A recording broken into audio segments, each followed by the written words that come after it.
புரட்சி தலைவரும் சேர்ந்து பெரிய டைட்டானிக் கப்பல் வச்சிருந்தாங்க.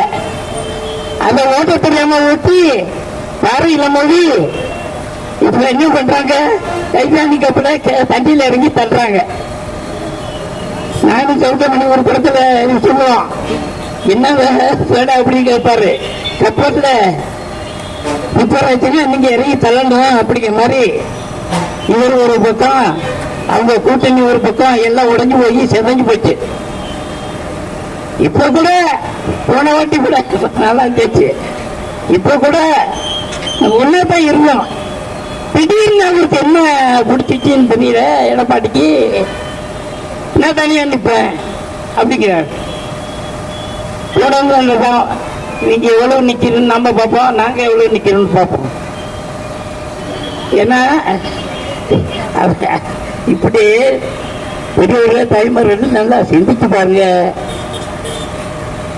நம்மளுக்கு மோடி ஐயா அவ்வளவு திட்டங்கள் வச்சிருக்காங்க. அந்த திட்டம் நிறைவேறணும்னா நம்ம தலைவர் அண்ணாமலைக்கு உங்க பொண்ணான வாக்க கண்ணான வாக்க போடணும். ஏன்னா நீங்க போட்டதான் அங்கே நம்ம தான் வர போறோம்.